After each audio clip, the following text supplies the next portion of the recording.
seems that finally, even the left-leaning political leaders and media are appreciating that we need our cops, period. No ifs, no buts, no reimagined departments with less officers and more social workers. Just, we need more cops. That's a good thing. The tide has officially shifted to the point where fewer and fewer of our political leaders continue to openly demean our police officers and talk crazy about defunding the police. A clear sign of this is that the Washington Post, which has often led the way in the effort to attack and undermine cops, acknowledging this week just how badly we need our men and women in law enforcement.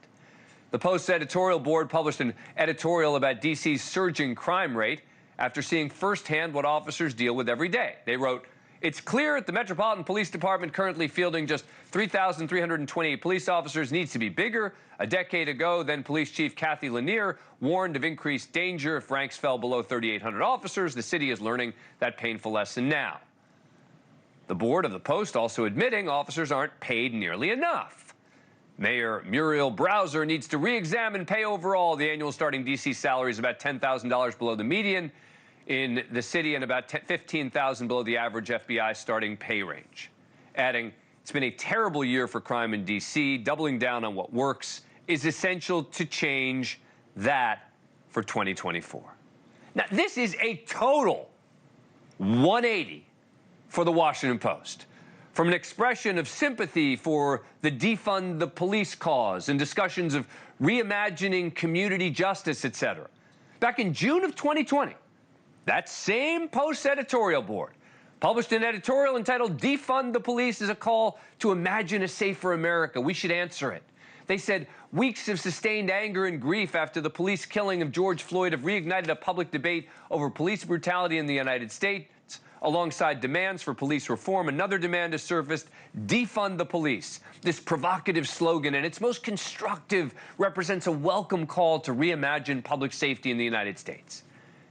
They actually called defund a welcome call to reimagine public safety, later writing a series of articles on that theme.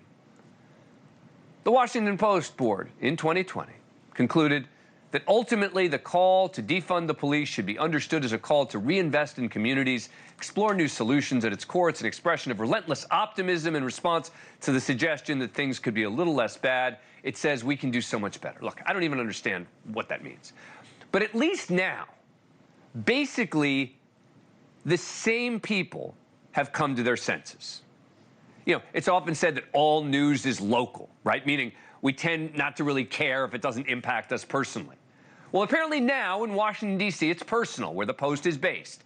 Violent crime up 39% overall from this time last year, much of it connected to teens. The situation so dire, the mayor declared a public emergency last month. That follows a trend in many cities across the country where crime rates have fluctuated, but have yet to come down from the pandemic highs for several years now. Communities are ousting two progressive prosecutors in favor of more law and order candidates. Many on the left who once backed defund are moving to increase police budgets. We saw this recently in San Francisco. Once they got rid of their uber-liberal district attorney and started cracking down on crime, the numbers started dropping. Since September, when they started this initiative, total crime down 30%, homicides down 25%, larceny theft more than 40%, burglary 10%. Studies have shown that adding police officers to the force reduces violent crime. It's common sense. We shouldn't need studies to tell us that, but the data's there. It's not just that crime rates fall. It's been shown that the number of arrests actually drop, suggesting that just having more police officers present is enough to push down crime. Increased crime rates have also been coupled with historic levels of staffing shortages among local police departments. Low morale, difficulty recruiting, retirements.